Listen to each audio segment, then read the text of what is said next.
Welcome to HealthTech Talk. This is where business, healthcare, and technology collide. Our host, Ben Chodor, interviews healthcare innovators and industry titans who are striving to make the world healthier with bleeding-edge human ingenuity. You'll hear it all on HealthTech Talk. Now, here's your host, Ben Chodor. Good morning, good afternoon, good evening. You're listening to HealthTech Talk. I'm Ben Chodor, and we're broadcasting from 640 WGST and streaming worldwide on the iHeartRadio network. I have a really compelling show for you today. Can't wait to get into my guests. But before that, I want to remind the audience that you can listen to all of our archives at healthtechtalk.com, on iTunes, on Vimeo, on YouTube, on SoundCloud, and yes, on iHeartRadio. So you can listen to all of our archives from all of our shows and all of our future shows. But I want to jump right in. My first guest is not only is he a great guy, it's Dr. Brad Weinberg. He is the founding partner of Blueprint Health, a healthcare accelerator. I'm a mentor at this organization, so I have a little bias towards them. But also, great organization. They've helped out lots and lots of companies. It's just fascinating. And anyone who's interested in starting a company, investing in a company, working in the healthcare space, should have a chance to learn about Blueprint Health. Brad has great experience. Not only is he a doc, he's an entrepreneur. He's one of the founders of Shape Up. It's a provider of evidence-based health intervention using social networking, gaming, and incentives to employees and health plans. He served as an analyst at Brown University Investment Office. So he's done it all, and he codes. So this guy's a doctor, entrepreneur, investor, coder. Brad, when do you have time to just live? This is living to me. So, I mean, my passion since I was little was starting businesses, probably starting with my first lemonade stand. So I've learned to do what I love, and I'm really fortunate that I get to do it. All right. So before we jump into, really about some of the companies, and I know you have exciting news about the next class and how people can get involved. So for our audience that doesn't know, what is it? What is Blueprint, and why did you and your partners start it? Yeah, so we started Blueprint Health 4 years ago, and really to bring a community together to help entrepreneurs build businesses. So when I started my first company, I did it actually right when I was in med school. And I took a leave from med school to start that company, and me and Rajiv Kumar, who started that company, we made a lot of mistakes kind of in the process of learning how to build a business, and they weren't necessarily always mistakes that we felt everybody else needed to go through. We also built kind of our own network of folks that understood the healthcare system and could help us get into the right doors, and saw how powerful that was specifically in healthcare.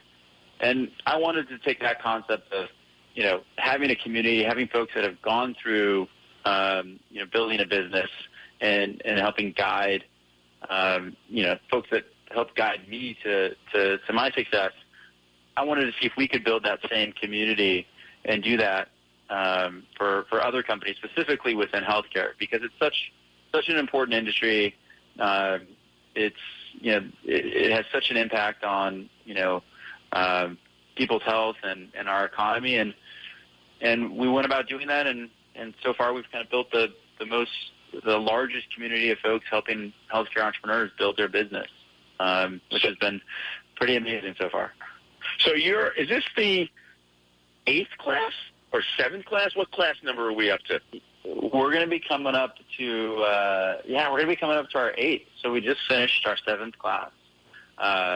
We've invested in 60 entrepreneurs so far, which is pretty amazing. I don't know if I ever imagined working with so many great entrepreneurs. The day that I started this. 60? 60. So 60, for audience, 60. In what? In under 5 years, right? 3 years, yeah. So, and these, what's amazing is, and about 50 of those companies are still around. So, and if anybody knows success rates and early stage startups, that's a high survival rate so far. So it's a pretty amazing community of folks that also gives back themselves. So they're often, some of the folks at the front line helping these entrepreneurs figure out what they need to do next. And that's one of the most powerful things, or the newest addition, to what we've been doing, which is just the power of the alumni network we have. You have an incredible alumni network. I've seen a lot of the companies. I've been at a lot of demo days. I've even helped mentor some of them. I think it's amazing what you guys do and the fundamentals that you put together. But right now, I want you to let our audience know, if they're a health tech startup and they're looking to join the next class, I think there's still time. What do they have to do, and what are the steps? Yeah, it's really simple. I mean, the first step is just to go to our website, blueprinthealth.org, and start the application there. It's very simple. As an entrepreneur, we're not, I've been in their shoes, so we focus kind of every step of our evaluation process on helping people that apply and making it as simple as possible. So that's the way they start to get to know us, and we get to know them, and we try to make it as simple as possible. How many young entrepreneurs or entrepreneurs in general are in each class, or how many companies? So we've had anywhere from 7 to 10 or 7 to 11 companies in any class.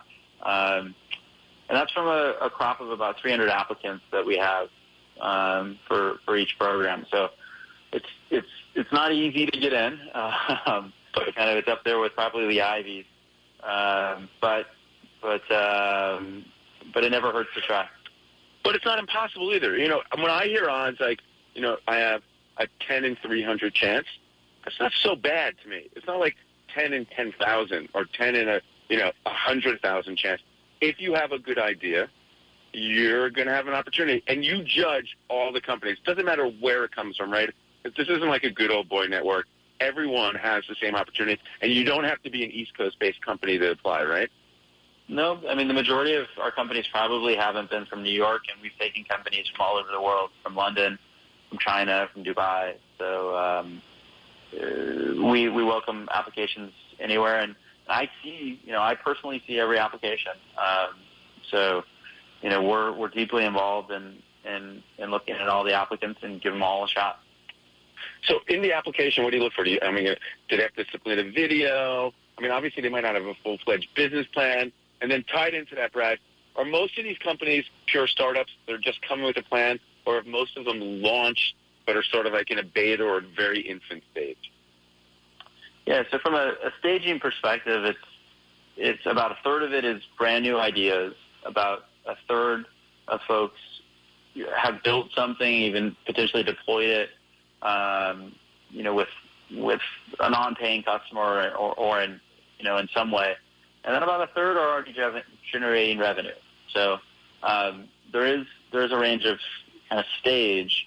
And then in terms of what we're looking for, the best thing that someone can do is, number one, we look at the team, and what we're looking for is someone to have both sales execution skills and ability to execute. Typically, someone with technical skills, and then being able to kind of clearly and succinctly articulate whatever your idea is.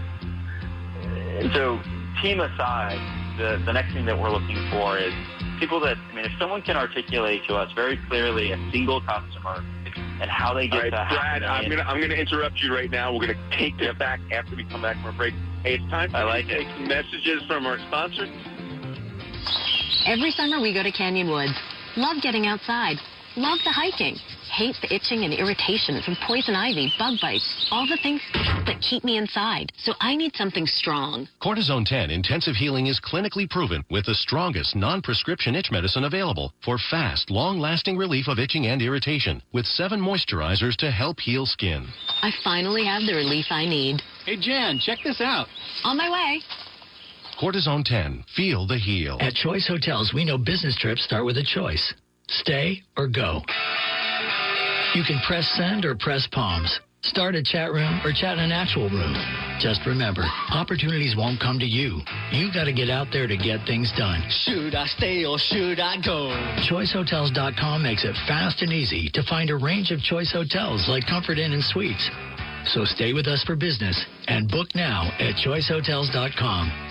You always have a choice. This is a special notice to consumers who owe back taxes to the IRS. Due to the financial hardship consumers are facing during the decline in the U.S. economy, the Internal Revenue Service has made it easier to settle delinquent tax problems. In some cases, this may even result in back taxes being reduced. An open phone line has been established by Community Tax for consumers to call and see if they qualify. To ensure your financial stability during this decline in the economy, take down this number, 800-832-9615. That's 800-832-9615. If you owe back taxes to the IRS and can't afford to pay them back, there's no need to fear anymore. You may qualify for a program that could settle your delinquent tax problems and in some cases save you money. For your free information and to see if you qualify, call Community Tax at 800-832-9615. That's 800-832-9615. 800-832-9615. What are you doing? I'm turning this hedge into a dolphin-shaped topiary. But this house isn't yours. In fact, I just showed it to you. Oh, I'm gonna buy it. Softly confident. Well, I am an excellent candidate for a home loan. I pulled an 809 FICO score at Experian.com, so getting a mortgage is merely a formality. What do you think I should do with this other hedge? A giraffe? Get your credit swagger on. Become a member of Experian Credit Tracker and find out your FICO score powered by Experian. FICO scores are used in 90% of credit decisions. The sizzle of a steak on the grill. The crashing of waves on the beach. And whatever that is. At iHeartMedia, we've harnessed the power of sound in a way that can help you expand your reach to a new group of target customers and grow your business through customized and effective advertising.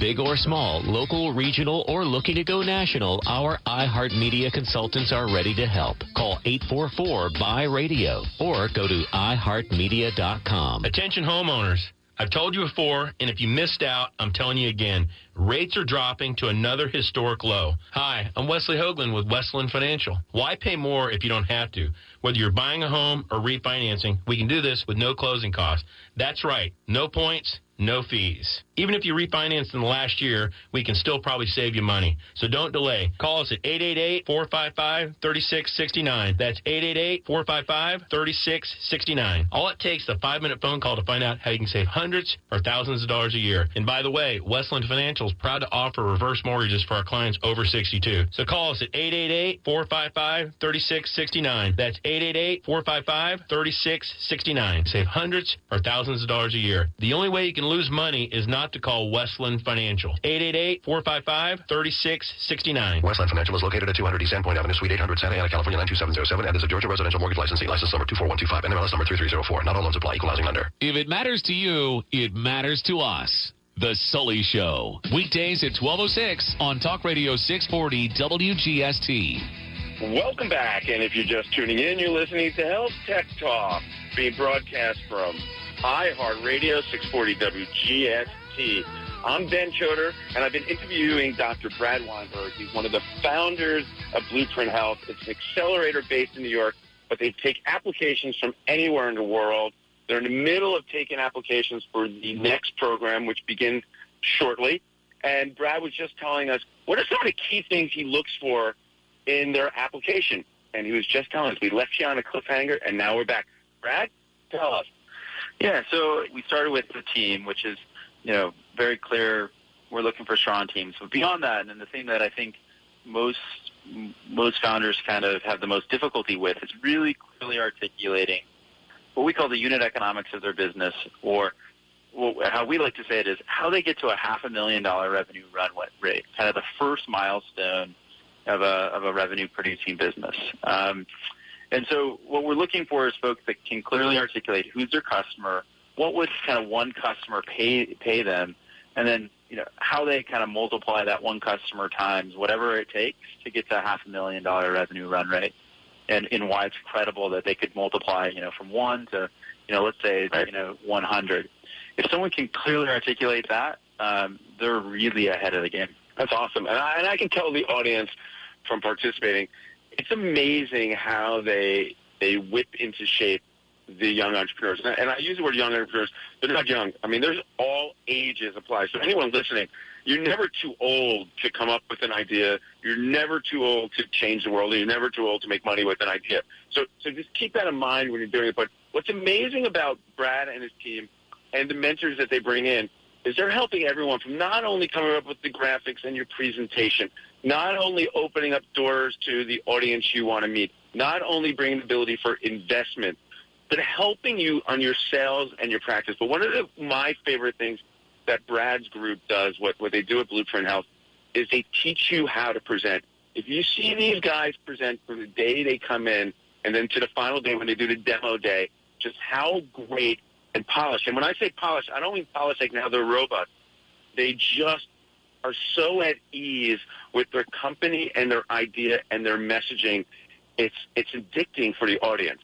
So my hat's off to you on Brad on how you guys accomplish that. But is it like you expected? Did you think your mentors would get so involved?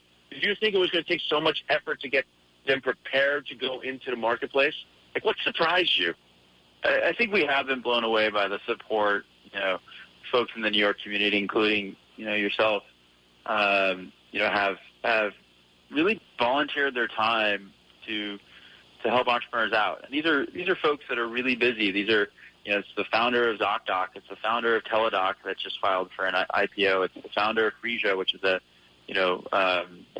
big healthcare company in New York, of Metadata. I mean, these are folks that are pretty impressive, individuals on their own, and they really love getting involved. So that's blown us away. And to be quite frank, I think the number and quality of ideas and good entrepreneurs has been pleasantly surprising as well. I mean, the folks we've gotten to work with, the number of MDs, the number of MBAs from top quality schools, but also just really good individuals outside of their educational background has been pretty mind blowing. Hey, Brad, is it a huge competition between you and the other accelerators and the incubators, or have you guys all seemed to band together and sort of help each other with the same cause? I mean, let's take the Rock Health, the Dream It, and obviously the Blueprint Health. I mean, is it a rivalry, or is it like a friendly, we're all in it together? Yeah, I mean, I'm always so. I think all of them have kind of gone and found a little bit of their niche and kind of differentiated themselves in different ways. So, Rock has now kind of gone relatively later stage in terms of the type of companies. We're still very, working with, very early stage companies up to $1 million, and folks that are doing kind of $1 million or less in ARR. And I think we've differentiated ourselves kind of with the quality of companies that we've worked with and the quality of, what our alumni say about what we've been able to do. And then, I think it is going to be interesting over time. I think we've always tried to, get the other, all of the accelerators to, maybe talk more and figure out what we can do collaboratively. And I think at some point more of that's going to happen. And you're definitely going to see the, non-top tier quality ones. There's probably going to be some struggle for them to survive or continue to attract good quality talent. All right. So now I want to jump into the classes, to the teams. A couple weeks ago, I had the honor of having Victor from Jerry Joy on the show. Every week I try to do like one startup and one publicly traded company and some other interesting company. So it's been a lot of joy to be able to, get someone that I knew from Blueprint Health on it. But, all your children, so everyone you guys have invested in, put your time in, you can't have a favorite kid. But is there any standouts over the last 7 classes that sort of you're even amazed at the success or just really interesting that you want to tell our audience about? Yeah, I mean, I'd definitely say in the last class, it was a really hard competition for the best karaoke singers. Right. No. It was between Limestone Labs and Moving Analytics. I say that kind of in jest. I think you're right to some extent that it is hard to choose and say kind of which one between all of these. I think it's been really phenomenal to work with a lot of these folks. I could ring off a lot of names, but I'm going to forget one that I think has been, really solid as well. So, so let me turn it this way then. Have you seen a trend from Class 1 to now where maybe Class 1 was more apt, Class 2 was all about a lot more readmissions? Where do you see it going? And if you had, with that in mind, where do you see it going and how's it gone? Advice to our audience, what is an area people are working on ideas that investors like, payers like, providers like? Help my audience brainstorm ideas.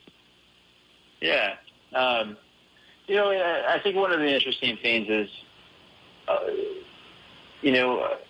we haven't done a lot of kind of trend prediction. And I think, I think we've thrown out ideas, and a number of those actually have, turned into relatively successful companies. But the overriding trend that we've seen is that our most successful companies have come from folks that experienced, a problem firsthand. And a lot of the problems are kind of embedded health system problems. So they're folks that had experience or worked in the healthcare system, in some regards. Procured Health, came from, someone that was working at McKinsey and specifically on a project around procurement for hospitals. So he understood that in a unique way. RX Data is a company that came from three consultants that were specifically kind of doing global market access data.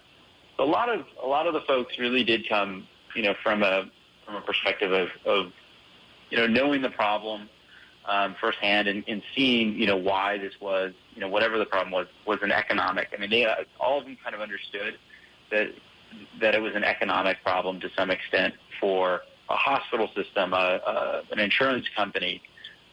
So I guess, for anybody that's really interested in the healthcare system or starting a company in this space, I would encourage them to either get involved in a company in the space, go work for an insurance company, go work for, do the kind of antithesis of what you think you want to do, which is, go work at one of these big companies, or start asking, see if you can use your connections and ask, the CFO or the CEO of a hospital, what's your biggest problem? If you could have someone, solve any problem that you have, what would it be?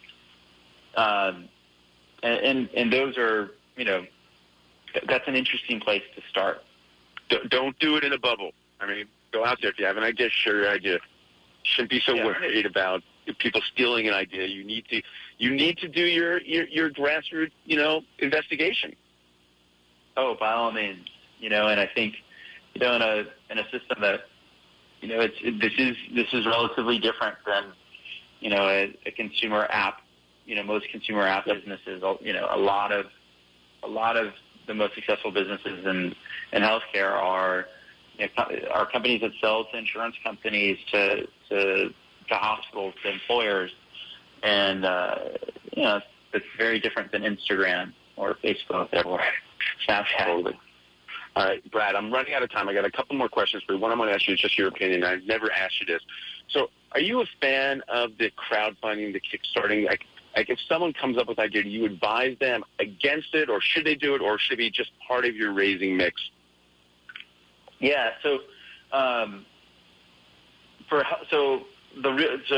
give you the quick answer and then a more nuanced answer. So for most healthcare companies, I don't think it's relevant. And the reason I say that is that it is very effective if you've got a product that a consumer would buy. So crowdfunding, sites like Kickstarter are really good for essentially pre-purchasing is really what it is. It's getting a group saying, I will buy this if you make it. There's not many healthcare ideas like a website to help a hospital procure products better. That's not something that will do well on Kickstarter. Hey, Brad, I got to interrupt. That's great. Just remind the audience how they can get in touch with your organization. Blueprinthealth.org. We'd love to talk. We'd love to kind of see your application and talk to you. Brad, thank you so much. I can't wait to have you back on the show, and I want to have some of the next class on the show, one a week.